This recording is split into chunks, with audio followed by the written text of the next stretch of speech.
So, welcome, Isabel. So happy to have you. We just set off the camera. There was I had a bit break of making those interview, but I'm happy that it's my recovery time is with such a beautiful lady, and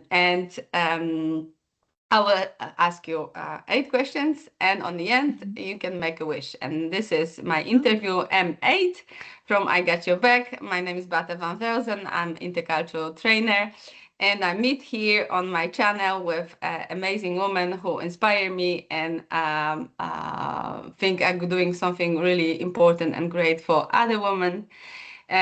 So I'm very happy to have you. And first question is like a very good introduction because it's tell us who you are. okay. Okay, well, first, thank you for having me.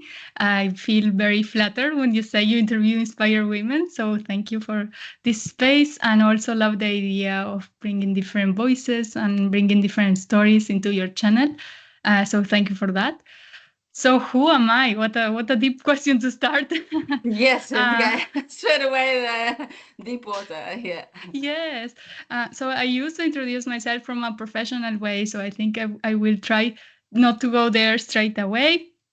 Um, so who am I? I think I'm a person that tries to leave the world a little bit better than what I found. I think that could be a summary of myself and my strengths. There is usually a lot of hope in me, a lot of kindness as well, and love for humanity and for life. I call myself a citizen from the world, and I'm originally from Uruguay, from South America, but I was also raised by a Spanish mother.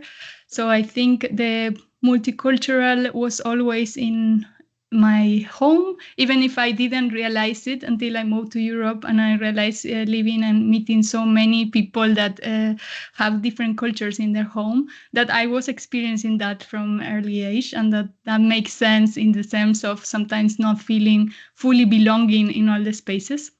And from a professional point of view, I'm a leadership coach.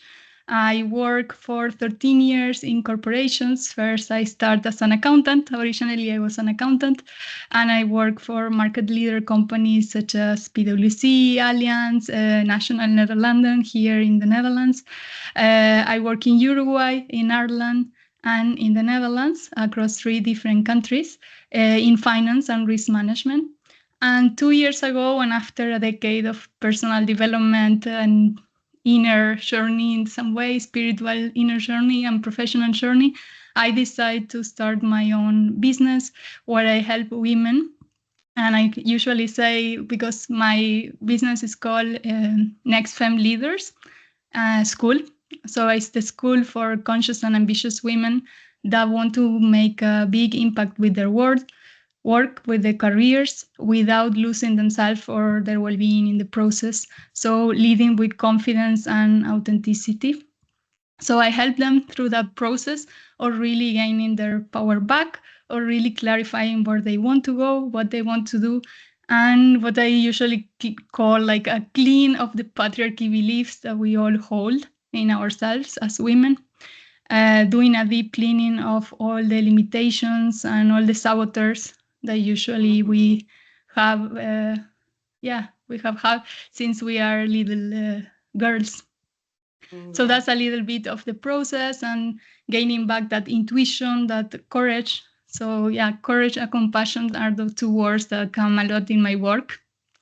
And I think that's a little bit of who am I in a nutshell. Yeah. I mean, you need, and I think you need both equally courage to actually make some decisions and actually start doing what you love and what you want, but also compassion to don't lose yourself in that process and do it through with empathy towards yourself and others, and then you build a really long lasting connection and something more important than just a profit, right? Yeah, exactly. So yeah, that's a I would sign under every word actually. And I also, when you were talking about this cleaning, I always think like, it's like first you need to clean the space to put something new, right? Like when people are moving to a new house, first they do the painting, and then maybe new floor, maybe, the new furniture, and then you put your stuff in. But first you need to clean that space to actually start new. Yeah. Second question, what make you smile? What makes me smile? Wow. So many things. I look outside and I think that the sun makes me smile. I love being in nature. I love being with people. I also love being alone. I'm an introvert, so I think that also makes me smile to have both. I love people. I really believe in people. And I have realized through the years that I always love having deep conversations, philosophicals, those that will one-to-one cup of tea and you lose yourself and you would change all the world in just a conversation. Yeah, so I think those are kind of the things make me smile. When I start my 10 years ago, I started my spiritual and development journey, and connecting with something that is bigger with me also is something that has brought so much happiness and peace to myself, and understanding that, yes, I'm this little piece of this massive thing that works perfectly in its own way. So yeah, that always making me a smile when I feel connected with either, well, yeah, actually now that realizing that connection is in all the answers I give you. So yeah, connections make me smile. Yeah. Yeah. And you also said something important, like, yeah, like that the people make you smile. You can see it straight away. You smile all the way from the beginning. I can see all the time you smile. That's a proof for that, right? And what pisses you off? Oh, what pissed me off? um, so many things piss me off. I think injustice, everything in the world that is happening, like I can handle, it does piss me off. Um, I'm a very, I have a controller part of myself, and that's one of my saboteurs. And usually the women I work has this as well. So things that I cannot control or cannot do nothing about, that usually first piss me off. Of course, with time, I have learned how to manage that anger and to take the part that I can do something about and influence, and the part that I can't do, just accept it. But yeah, at the first, it would actually piss me off. Yeah. No, good. Thanks for the honesty, and also a little bit balance, right? We want to see the good in people and in life and everything was around us, and we work hard to create that reality that will make us smile. But we still human beings, huh? We get pissed Yeah, off oftenly, and yeah, it needs to be balanced. Otherwise, yeah. yeah. And I And think I used to be angry about being angry in some way. And nowadays I really believe like every emotion has something to tell us, and it has space as well in our, it's part of the human reality. So definitely. yeah, I think I have made peace also to sometimes being angry when I cannot deal with the world, or when I see too much suffering that I can't do anything about it. Yeah, Yeah. yeah, yeah. And now I think we're gonna step in a little bit deeper conversation. Did you experience a game changer in your life? Mhm. Like event that you would like to share, something that I'm sure you did, but if you would like to share, we would like to hear it. Yeah, definitely. I actually released a podcast episode last week on spiritual awakenings and the messy middle. Um, yeah, so for me, the first really game changer event was that my mom passed away 10 years ago. And I was just coming from a trip, 6 months abroad. So I was traveling around Asia and Europe. And when I came just 2 weeks after she entered into the hospital, she was diagnosed with cancer. And 3 months after, she died. So that was the first like huge event that really shake my world. And I was for 1 or 2 years really deep in grief. Mm. And it did open for me that spiritual journey that I was talking about, the personal journey. I went into meditation, into yoga, a little bit back because my mom used to do all those things. So really, she introduced me when I was a child. But for a long time, and being an accountant in this corporate world, I really push away that kind of side of me.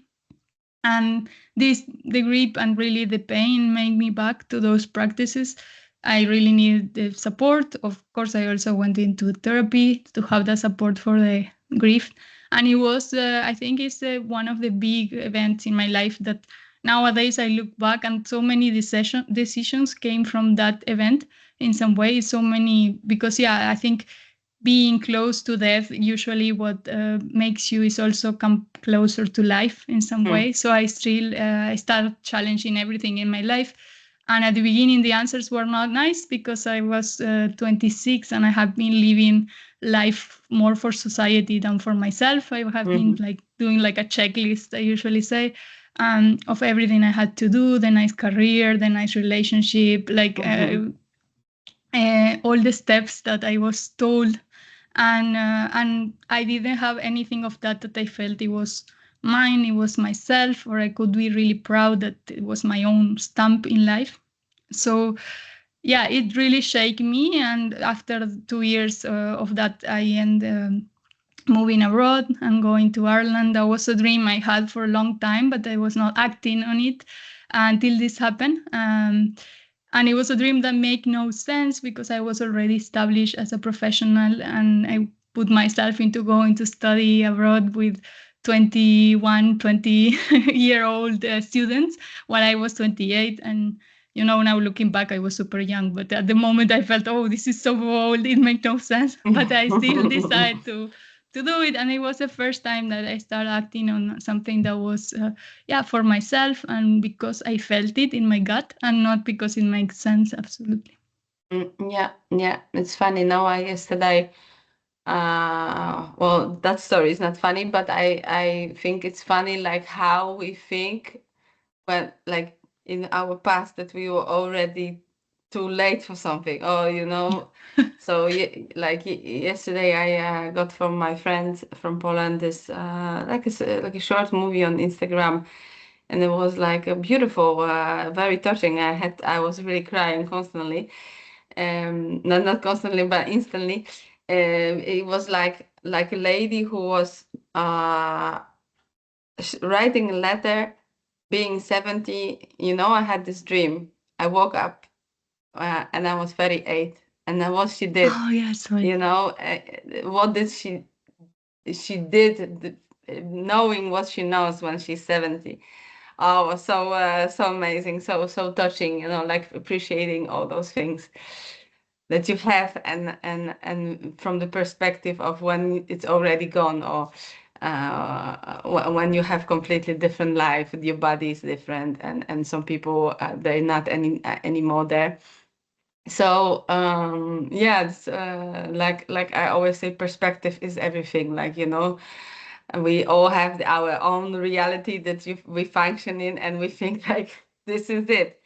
And what I always advise people, like, you feel like you're stuck, go away somewhere, go really far, like go as far as possible, get those exotic holidays, get a perspective, get distance to it, because you will laugh after a week that this was something that was like, I don't know, losing job or so, like you have everything. If you're healthy and you're smart and you have support, you have some friends or family, you have more than you can dream of. Everything is possible if you really, just restart, reboot, and cut off what. And yes, like and what you also say, that those game changes, sometimes when it happens, we feel like this is the worst ever, right? Yeah. And it is. Sometimes I also lost someone very close to me, and at that moment I changed my life. Sorry. But those moments, like, really give us the opportunity to grab what we dream of, to go for that, right? And it's never too late. Even if we have a week, it's better to be in that journey, start that process, because we're already on the way. And if we get there, we don't get there, that's a different story, but at least we're going there, right? Instead of regretting that we were thinking about it or we were dreaming about it, but we never had the guts to actually to start to follow our heart. So I always have lots of appreciation, but also thanks for sharing when people really, overcoming those challenging moments and then making it something beautiful from it, right? Yeah, Yeah, and and it's I'm sure that your mom is perspective. looking and being super proud that you, like you went that way, leaving your safe job and now doing what you love and following your heart. Okay, and the next question is a little bit on that. Why do you do what you do?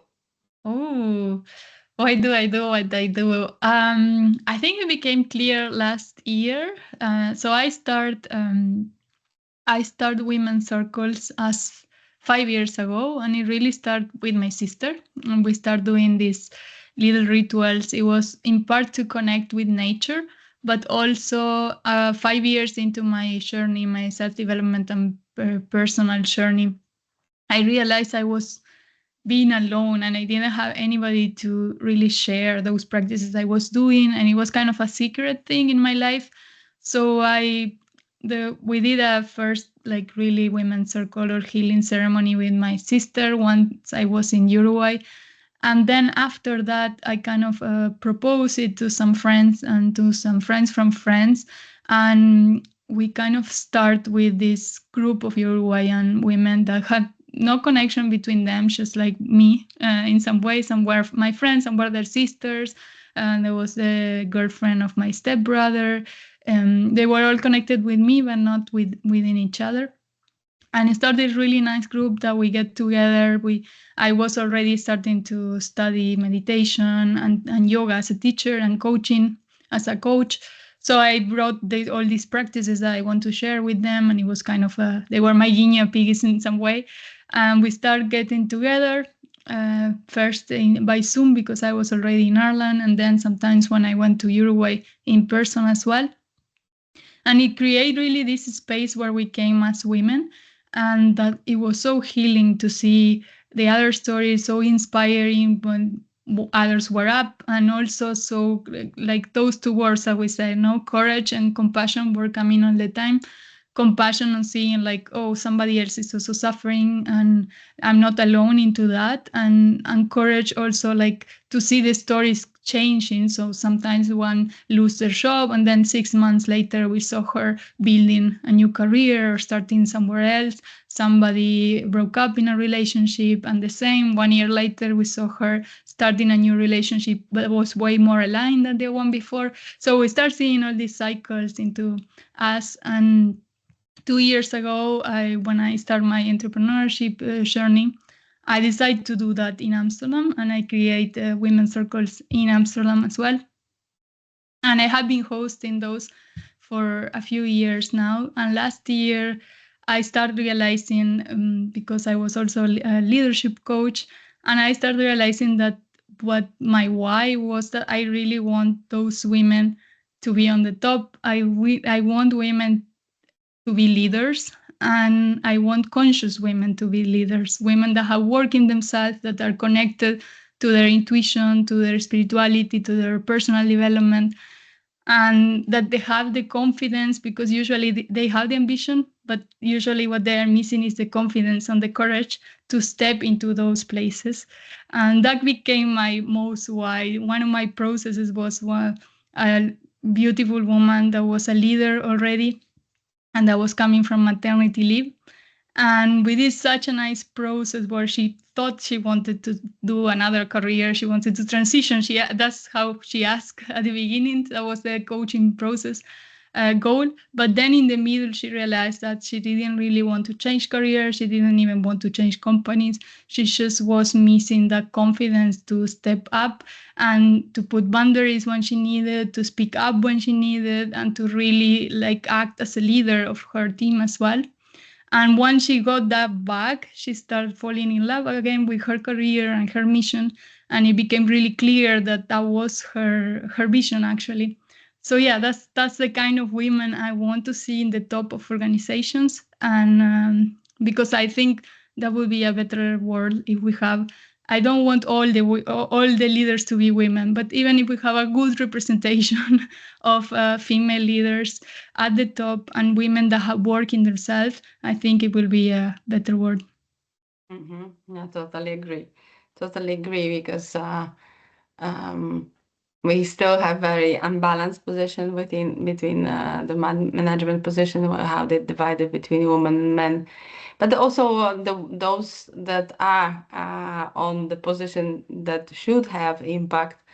This is only position, but they don't have that much saying, and there comes that consciousness, right? Like to Yeah. use your power. Great. We rounding up. Is it That's an easy question. Is it easy to become your friend? Is it easy to Become your friend? become my friend? Oh yes, I think so. If you have any of these interests, I think I'm quite a friendly person. Yeah. Okay, good. That was a quick one. Um, what would you say to your 21? What would you say to your Mm, younger Isabel? nice question. I love the trend that was. I was tempted to do it, but I saw it too much on LinkedIn and Instagram about I start with my 20s at the coffee. I think what I had at the 20s, most of the things I have today, I already have them in myself at the 20s. Of course, I didn't have the confidence to really show up like myself. And I have so many expectations of myself, of the world, and so much pressure. So that's what I would, if I look back, tell something, it would be like just, yeah, relax in some way, or like don't be that hard on yourself. And that is the journey I did, really like work on that compassion to yourself and to others. And that is actually the last 10 years has been into tapping into that in some way, first with myself. And I think when we become more compassionate with ourselves, then that translates automatically into other people, because we start seeing people doing their best in any situation, even when they are doing bad things, even though we're doing things we don't approve or that we wouldn't do. They are still doing the best they can with what they got. And I think that comes from being really in love, in appreciation with who you are, and compassionate with the mistakes that you did, and really like forgiving of like we are always doing the best. So yeah, I think it would be that. It would be like have more compassion for yourself and relax on life. Yeah, yeah. No, especially also what you mentioned before about being in control, right? Like Yeah. the having the need to have it everything under control. But I thought also life teaches very well in that area, that there's many things we cannot control. For me, it's still a process. Last 2 years, a lot has changed, but I also had to do some inner work, rebuilding my beliefs, and also yeah, appreciating actually what I already have, to let go and trust the process. But as being a mom and control freak, that I had those, those lessons came in those moments actually with my kids, to actually see it, mirror it, like this is that is that bad, we need to do something about it, because that's not healthy. So thanks for that. Thanks for sharing. Last question: who has your back? Who has my back? Oh, that's a nice one. My partner definitely has my back. My family, my dad and my sister have my back. And some of my best friends, I can say they have my back. I would say my community as well, because we have built a really nice community here in Amsterdam. And I think we really have created something special where we do have our backs together in some way. And so, yeah, I think those would be. It's important, right? And that Yeah. to feel that you're supported, and And like they say, also like the proximity is the key, who we surround ourselves with, especially also for energy. Yeah, like how we manage our energy, where we give it, and how it comes back to us. And so it's very important who is around us, who's got our Yeah. back. And maybe I would add, I have my back, because when I was telling you, I was like, oh yeah, but actually that came For after me. in some way. Yeah, yeah, yeah, yeah, yeah. Okay, so that was 8 questions. Did you like them? Yes, I love them. Thank you for those deep. I love deep. I told you I love deep conversations, so of course I love these questions. Good, good, good. So it's time to make a wish. And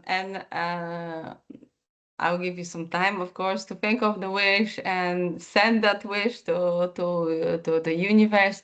And I hope when we meet in Amsterdam, probably after summer, because I'm not planning to go attend any events anytime soon, but hopefully in September. Then I will ask you, hey Isabel, what about that wish? Did it came true? It's a So personal wish or a wish for everybody? it's just your wish, and you don't need to say it loud. So just Okay. make a wish, think of it. I'm gonna also make a wish. Close my eyes.